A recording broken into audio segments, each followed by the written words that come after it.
All right. So,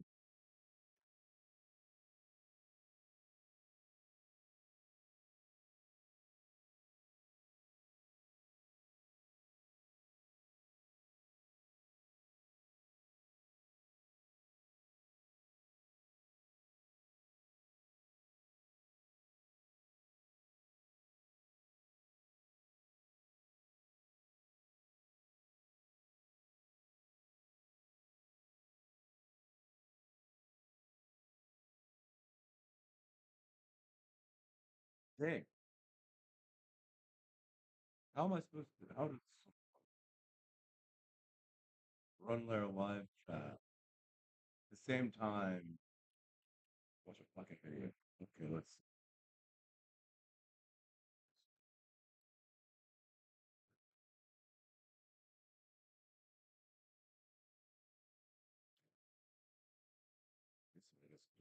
Let's run YouTube twice. It's not gonna let me.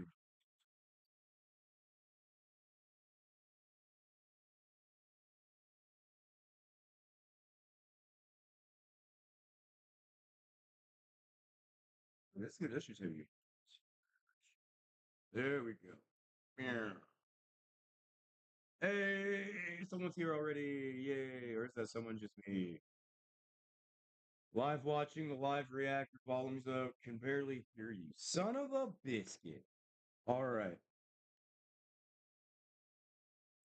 It's always something. It really is. It really is always something. Jesus Christ. All right. So let's turn up the audio. Is that too loud? I think I might have just like done like a giant jump. Let me know. Is that too loud? Oh, they're just seeing all my stuff right now. It's okay. I don't care. Y'all can see my informations. I got nothing to hide. Do I sound better? Because if not, I'll just turn off the mic and run with the laptops. Like audio quality is pretty solid. All right. So we are. God bless. Why can't I ever see?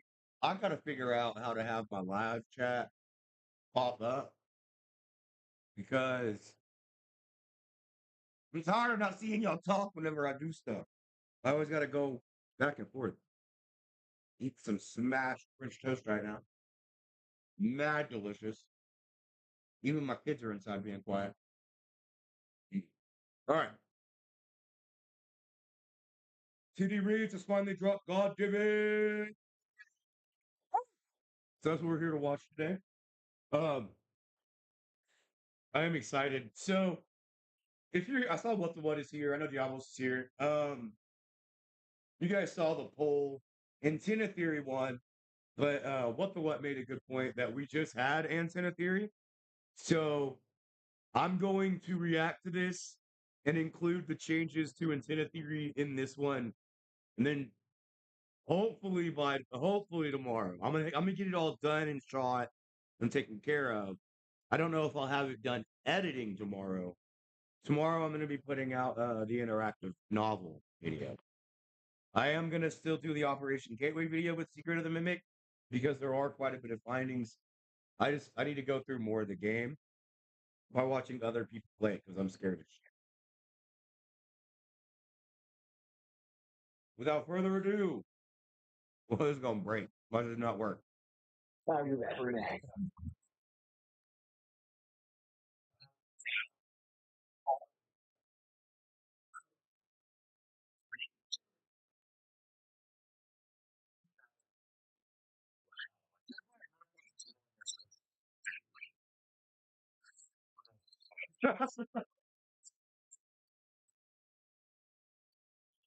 Yeah. Why? Why does that guy like this whole time that's supposed to be Scott? I thought that was Jimmy Neutron's dad. Like that's what he looks like to me. The video, audio, really quiet. Okay, let's fix that then too. Hey, we got this. We're gonna go step by step. Desktop audio is turned all the way up. That's turned all the way up. Audio input capture. Can we do it from the? No. Crap. Okay. Um,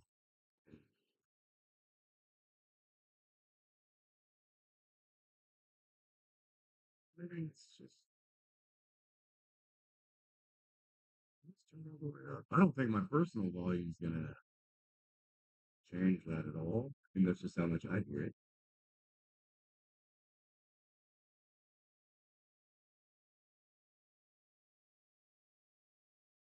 It's like you're being sent to the shadow realm. So let me see. How do I make it louder? Is going to be the question. Um,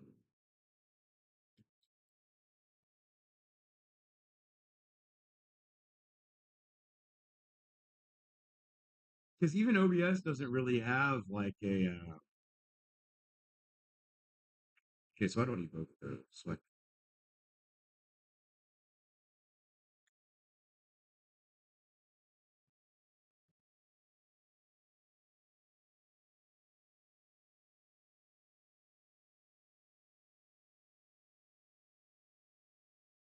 Look at this property.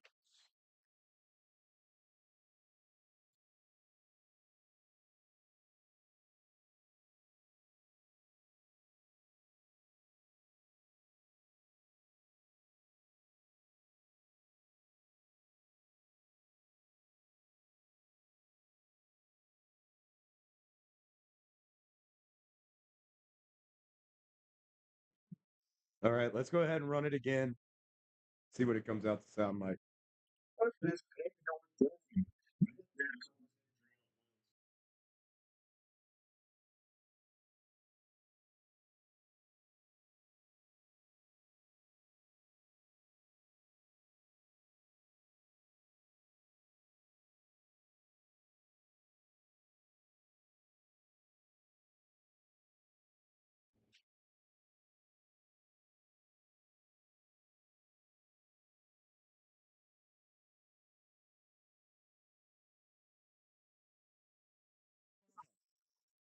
Okay, well, then we're gonna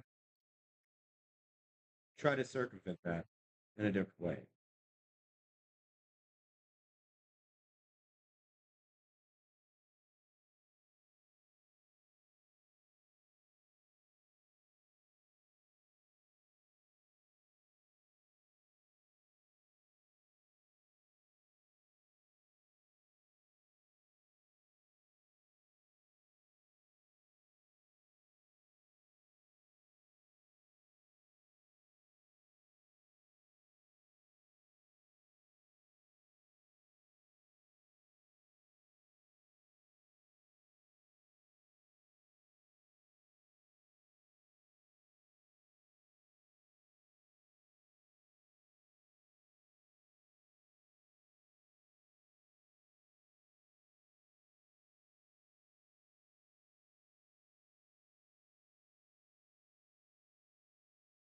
Celebrate summer festivities and savings. Oh, well, that helps.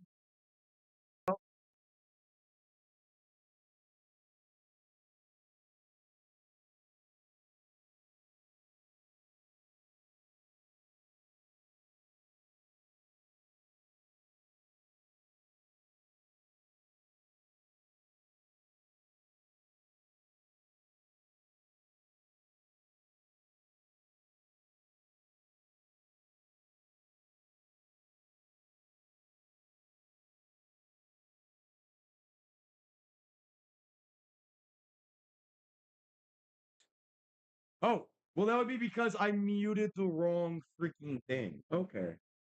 So we're gonna do this again.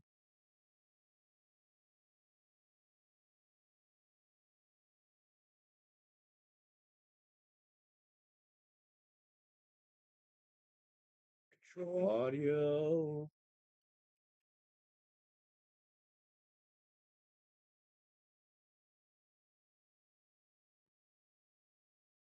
course not. Nothing in this All right. franchise is ever an accident. Take a look at Gregory here. Notice anything familiar? Dark eyes, brown hair with a piece falling between his eyes, shorts, a shirt with 2 stripes across the middle. Ladies and gentlemen, Gregory is none other than the crying child. Don't believe me? Wow.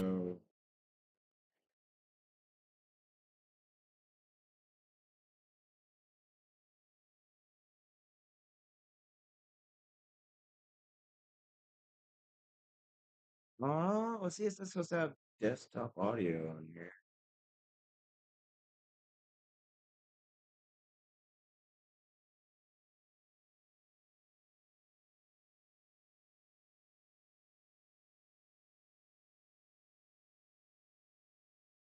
Gregory is coffee. Now it's too loud, but I didn't. Yeah, I didn't. I didn't even hear it on that last time I ran it. Oh my gosh, man.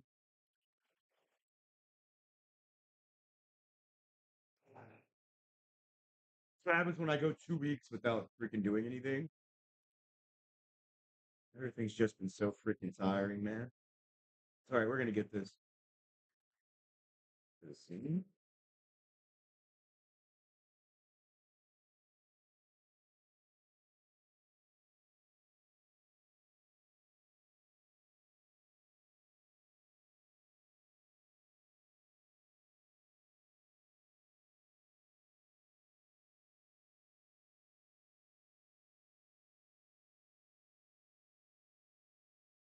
All right, guys. I think this is it. I think if this is two, we're gonna run it until the minute mark, and then we're gonna continue. The image of these two, even to the point where they're both carrying their favorite plushies. But this isn't Gregory or the crying child, it's someone new, David Murray. I'll be honest, this doesn't All right, guys. Did we hear it? Are we live? Is it a thing now? Did we do? Did we do the thing? Is it? Can you hear it?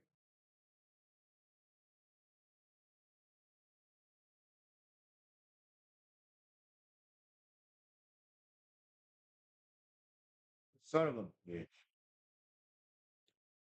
Oh, okay. Thank you.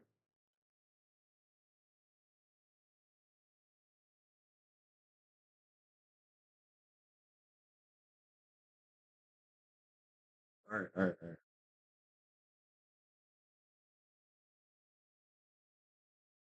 Here we go again. So now we're fixed. Now we're gonna do it. And after today's stream, I'm gonna figure out how to do Fujifilm or whatever. Be going on a what's that thing called? Rabbit hole. You're gonna go into the rabbit hole. We're gonna figure out how to get chat to come up on screen while I do this. feel like a coincidence anymore. I can accept this imagery once as simply paying homage to an old character, but now, again, with another kid, things are getting a little weird. So I started digging, because I wanted to see if our new friend David Murray actually connected. So I doubt he's gonna say this because like I spam the shit out of him constantly about life. Whenever I saw that antenna theory had something to do with God David, I was ecstatic. I remember being so busy at work, like having so many cakes needing to be done. And I was over there just like typing with like one hand trying. Well, I was going back and forth between using my extra hand. I was trying to type one handed and just trying to like send whatever I could during his live stream because I would let the stuff play in my ear while I work. No, I don't think he's going to talk about it, but he says CC and Gregory in this video, but I personally don't think it's only limited to CC and Gregory because we have a pattern, right? There's 75 where David died. There's 79 where Arnold comes by and M2 gets his things. There's 83, which is the bite of CC. 87, which is the bite of the mystery bite. No, if you notice, all these happen in like a 4-year gap. So I think that they're trying to bring David back each time. But like with Crying Child, it failed whenever you defeated security in his brain and he flatlined. So he died. So David didn't get a living body to take over. to the crying child or Gregory in any meaningful way, and I hate what I found. By the end of this video, I'll tell you what the secret of the mimic actually is, and why these characters might be. Why didn't he use his own gameplay? His own gameplay was so much fun to watch.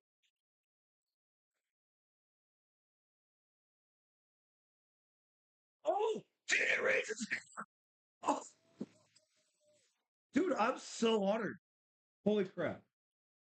The video order on it. Oh my god. Okay, so I will pause the video to talk from now on. I am enjoying the video, TD Reads. It means a lot to me that you showed up, BT Dubs. More connected than MatPat and Tom ever could have realized. One of the main criticisms of MatPat's original theory, the idea that Gregory is somehow the crying child, is that it relied pretty heavily on visual similarities. Clothing, hair, and that sort of thing. And more often than not, that robot theory gets boiled down to this. That is true. And GodDavid is an extension that further gives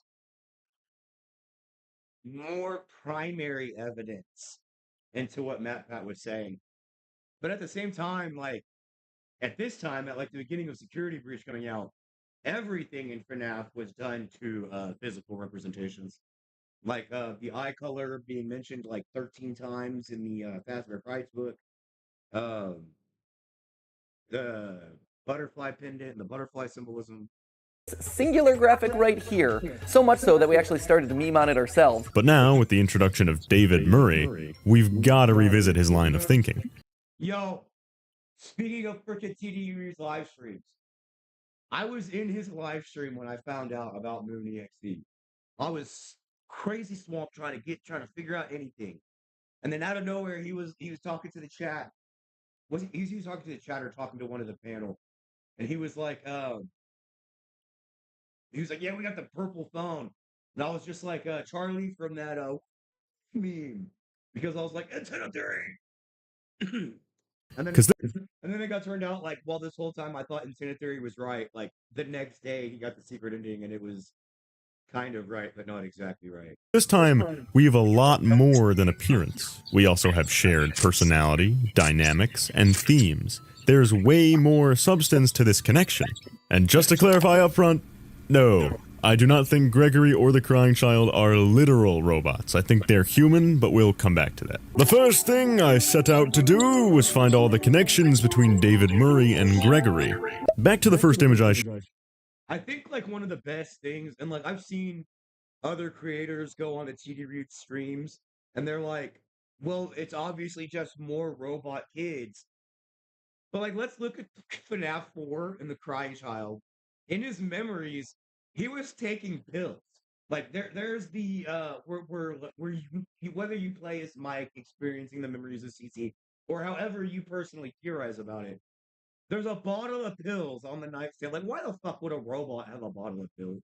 Showed this shot of Security Breach shows Gregory and Glamrock Freddy sitting on a hill under a tree. Now, this is the same exact hill we see David and Fiona sitting on. We know that the grounds of Murray's costume manor will later be used as the grounds for the Pizzaplex. So it's interesting that these two are literally sitting in the same spot. Go up to that house. You see how one of those trees on the left is modeled differently than all the others with the swing set on it, swing set tire? Yeah, that is interesting. Go up to that tree. Go up to that tree. Turn around. Oh, don't tell me. What screenshot is that? Yep, this is the Security Breach hill. So, you know that image of David Murray and the mimic? Yes. We don't see the Pizzaplex here because the image is flipped. David and Fiona are looking at the factory, while Gregory and Freddy are looking away from it, looking forward. Then, obviously, he looks like David. He's rocking the same fit, with the same pose, and the same hair. Enough said. But the meat and potatoes is what we learn about Gregory. Most of his backstory... This is really neat, because whenever TD Reed started going over these, I forgot these existed. And I think that's like a huge thing in the lore. No? I know, right? Everybody's happy. TD Reeves was here. Yes! Yeah, I totally forgot these things existed, and then he brought these out was it day 2 of the GodDavid putting together the theories? Going up, or it was either day 2 of that, or it was one of the first days of like when he was seeking more evidence. But yeah, it was like, damn, this actually makes a lot of sense. Comes from the Patient 46 therapy tapes. Keep in mind that these are the most important lore collectible in Security Breach.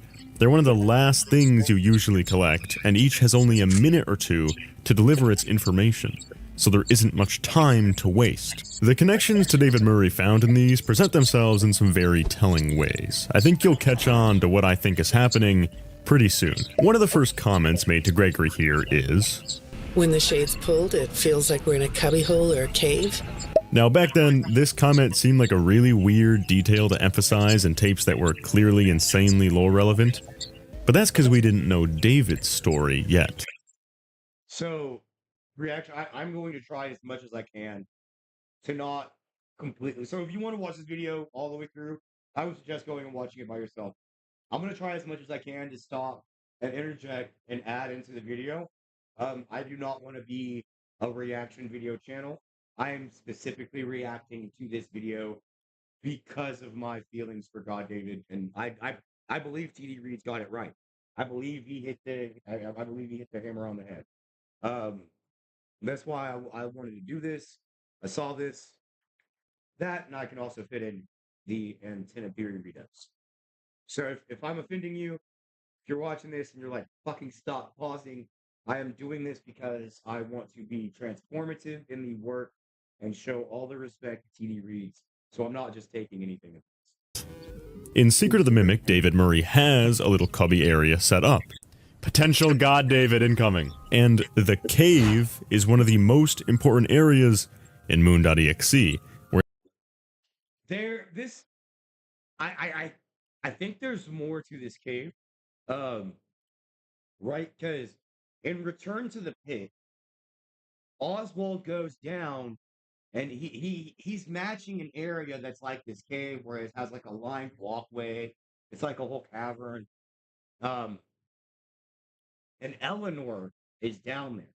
And if this cave is supposed to be something significant and it has something to do with the mimic, I'll get into Eleanor more in the video coming up. But yeah, I think that this has still been in the series and more than just Moon.exe. where the statue of the baby owl, representing David, resides. We know that Gregory, too, in the same room with the Balloon World arcade machine, more about that machine later, sets up a cubbyhole of his own. The Patient 46 tapes then take a mysterious turn when the therapist brings up a tragic history involving Gregory's parents. Well, I'd like to start by talking about your parents. What happened to them? And you? It was tragic. But it's later revealed that the story Gregory gives here is a complete lie. The therapist herself notes something odd about the way Gregory talks about it. She says it's as if he's pulling his memories out of a book, rather than actually recalling them as his own and processing them in a subjective, emotional way. But when I looked through the notes, I didn't get a sense that you've processed that emotionally. When I read your account of what happened, it came across as, well, more of an objective rather than a subjective narrative. Oh, sorry. You don't know what that means, do you? What I mean is that the way you told the story is more like you were reading something from a book than you were talking about your own past. Subjective, objective, like he's simply pulling memories from a data set. This is exactly how an AI would be described to recall and relay information, and it's not helped by the fact that the therapist uses the metaphor of a book for this, much like how we soothe David from within the Mimic AI, using a storybook reminding him of his past memories. Also, yes. So TD just went over this last night. Fiona is obviously the parallel to the storyteller in the Tales books. I'm just going to restate it again because a lot of people have a misconception on canon and continuity, even to the point where they're using appeals to authority, which anybody can really use an appeal to authority to describe it. So the thing to just know about the books because I did believe that the books were continual. There's still, I have my own hardcore coping on how the books can still be in the same continuity, but I don't have any evidence. It's all about like the memory transference going in between timelines and shit like a map book. Plus the if we were expecting note that's found in the moon area, like later on in Secret of the Mimic. So I am aware that memory suppression or detachment are real things. I'm not saying that people that have these coping mechanisms are robots. Next, the therapist presses further, stating that He was saying everybody who has those coping mechanisms. I actually lost this.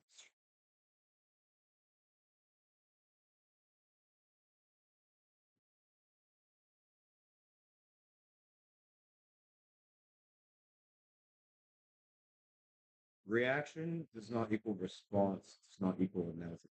Well, if I'm using the wrong phrase, I'm terribly sorry. Gregory is creating fantasies. So, if you could process those feelings, how do you think it would affect your fantasies? Gregory, speaking to the therapist here, is inventing fantasies, inventing memories from his past that don't line up with the documented past of Gregory, the human boy. These are stories he's relaying that he likely believes, but which don't actually come from his life. He's able to recall these false memories with ease. The therapist doesn't think he's lying. He's coming up with these easily. That's why they're described as fantasies here, rather than as an attempt to mislead the therapist. It's almost like Gregory is remembering and telling the story of somebody else's life. One of the next tapes presents some different information that still helps us in theory crafting. Gregory's being asked a string of opinion-based questions. Simple stuff about sports or whether he likes going outside, but he doesn't answer. How do you spend all the time you have? Nothing. Well, how do you feel about sports? You like... So with it, like that's something interesting to point out. Like Gregory says nothing in the Patient 46 tapes. What? I mean, it's easy to say the glitch and security breach kind of could have like unlocked some kind of programming or something. But like, what is the great change that takes Gregory from like not talking, or even from whenever Cassie knew Gregory, whenever he was pranking her and always talking to her, like Escape from Peachplex? What made that change that they would stop talking as kid to having an entire personality prior to David coming, right? Like, does that make sense?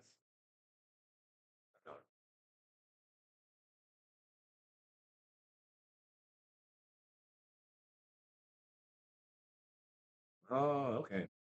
So then I'm gonna call this an analysis. We're gonna change this up. Live analyzing. Thank you for correcting me. I really hope that I can give people the right image of what to expect whenever they come into the stream. Sports? And if you haven't already, go to TDreads stream, start the video, and like it. Wait, did I even like it already? Hold on.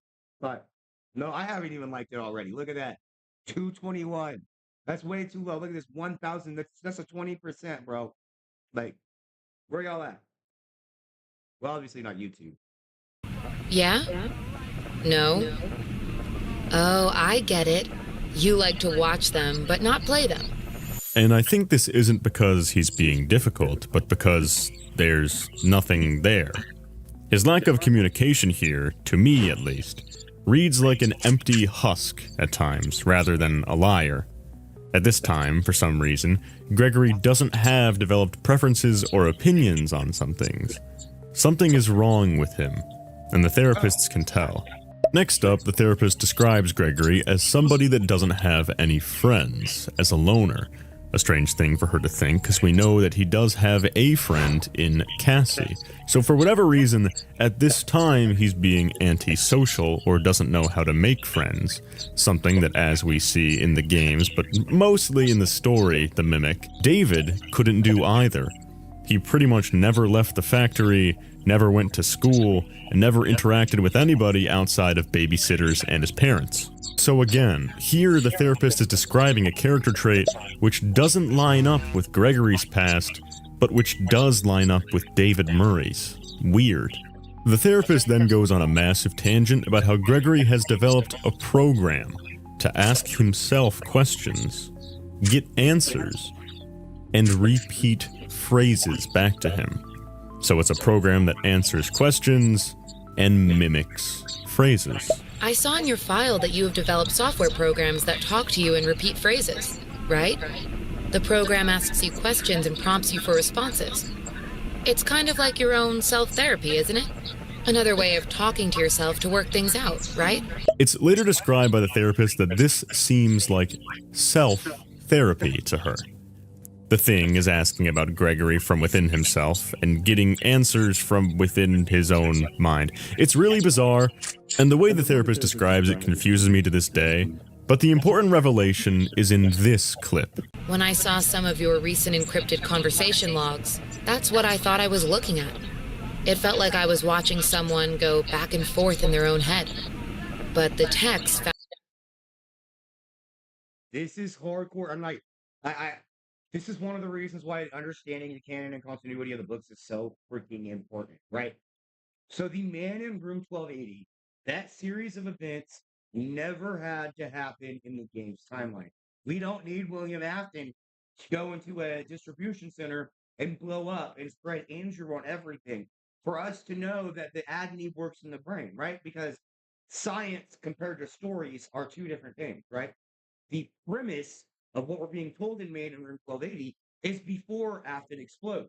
It's whenever we're looking at Andrew becoming a shadow, or in this instance of what I'm saying being important is going to be the MRI scan of Afton's brain.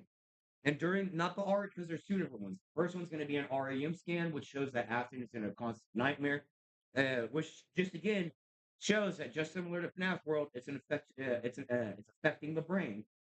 But also, in the MRI part, there's two electromagnetic energies that are fighting each other, seen in their own head, right? And we know that's Andrew and Afton going at each other because of the rest of the context in the story. However, that same thing, because the books are canon, the same thing is applicable to the games.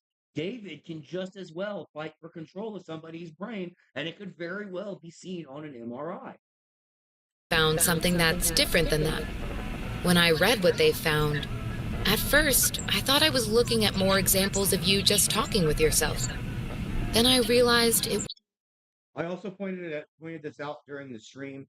The talking to yourself part, I think we get directly what's going on. In He Told Me Everything, the Fast Goose story. So with that, like after the main character Chris, he uses his baby tooth, and that makes the fast clone. And then at the end, he's supposed to be told something from the mouth, but the whole clone is him instead. And he ends up telling the clone about like taking his dog out, looking after his sister, his neighbors, being nice to his parents. And then Fast Chris came out and then went and had a sunny, shiny day.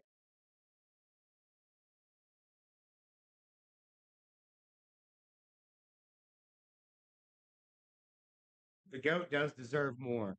Welcome to the stream, Crosscore. We're going to get back into it. was different. When I study this, it sounds like there is someone else responding to you. Who is it? There's somebody else responding. The language used here is very interesting. In Vanessa's tapes, for example, it's clear from the get-go that she's talking to a separate person, being manipulated, and doing out-of-character things. But a routine check of your online history has revealed that you've spent quite a bit of time with someone in an encrypted conversation. We have transcripts, and I've read them. But it's not clear what you're talking about in these conversations. I can't make sense of it. You must be getting something from these that I'm not getting, right? With Gregory, however, the therapist confuses the conversation as being self-talk, almost as though the thing that Gregory is speaking to could easily be mistaken for him. By this point, I'd become quite confident in this. Gregory isn't just confused or lying to the therapist. He's being influenced by something.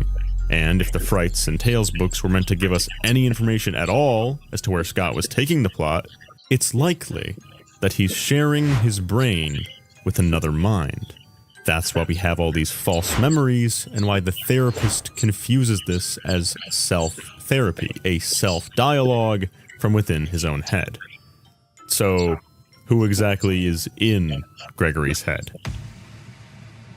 Well, the next Patient 46 tape seals the deal.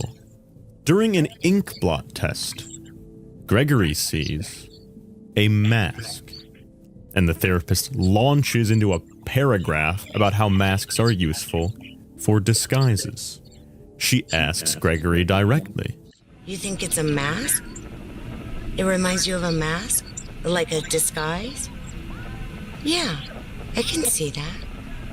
You like the idea of being disguised?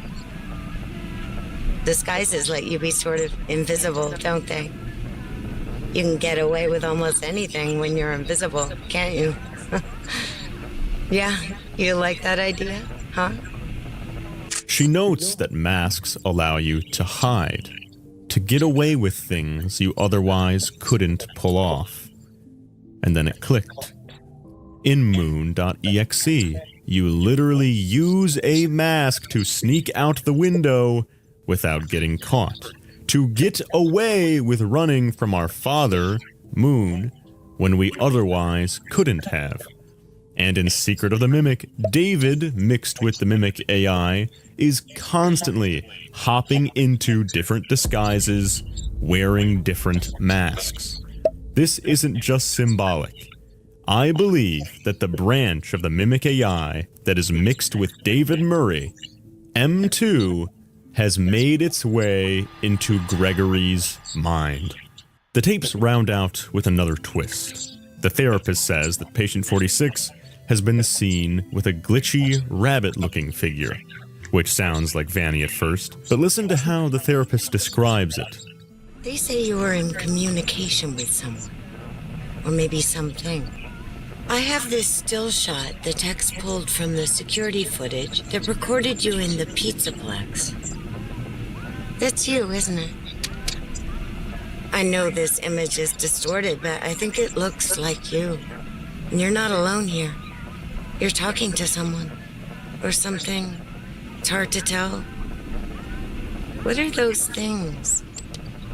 They almost look like rabbit ears. That wording is strange if it's meant to just be a person. But it would line up with what we now know to be Mexus. If M2 has made its way into Gregory, say through a chip in his head, it would make sense for the AI version of David to be interacting with the cradle.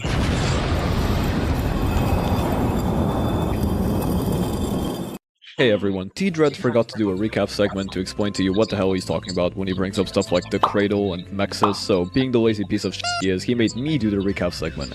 I mean, we all know how good I am at those, so why not? Let's try it. To begin with, what is the Cradle and what is its purpose? Secret of the Mimic introduced us to the origins of the Mexus machine from Ruin. In Ruin, the Mexus machine is an augmented reality computer meant to keep the Mimic locked in the basement under the Pizzaplex, and when Cassie disables it, it can roam free and attempt to escape in that DLC's ending. But we found out that Mexus, or at least the blue AR rabbit part of it, has its origins in something called the Cradle. In case you want the full breakdown of the game's lore to better understand what I'm talking about, go watch my video on the subject or just wait for TDreads when it releases in like 6 months from now. Anyway, here's the log the F10N4 computer sends Edwin explaining what the Cradle does. Edwin, please talk to me. We need to stop it together. Here are the blueprints for... I'm so glad this is on screen because I get to rant about how everybody doubted me, everybody denied Cry Theory, everybody thought it was wrong, and yet all of this stuff came out. that's connected to the crying child. There's even more things like these binaries at the top of the screen, right? The 011010000. These are all words, right? One of them is sad. One of them is hurt. Like, why would cry not fit along with that? If you're sad and you're hurt, you cry.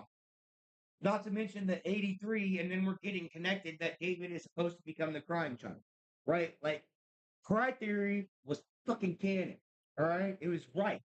I don't know if canon is the right term because it was a teaser, but finding that, TDreads finding the cry theory, finding the 83, finding the other king was intentionally put, and it's shown by this shit actually being in the game. But no, everybody thought I was crazy. I was like, nah, these are real.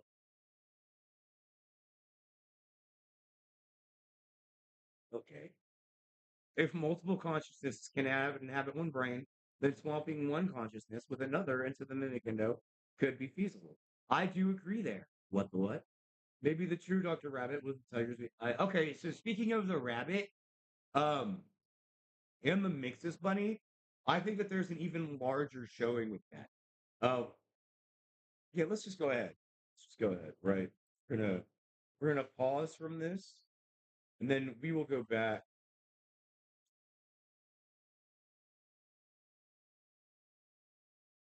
No, no, don't do that. Don't do that.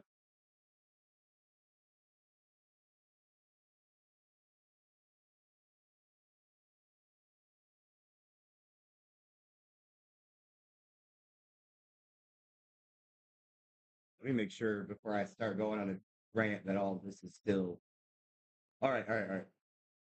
Okay. So, right, look right here. Right here. This is a digital bunny. Right, and then we got the FNAF 3 location underneath Murray's on the map. We got the layout on the map on the proto FNAF 1. I made a video about that already. I believe it's the CRNN Institute, which like what other proof do you need that like they were experimenting with David's agony, which makes Remnant underneath the block. But anyways, see this little guy? It's a little glitch bunny, right? We got Moon watching in the background. Um no, no, no, no, no, no, no, no, no, no.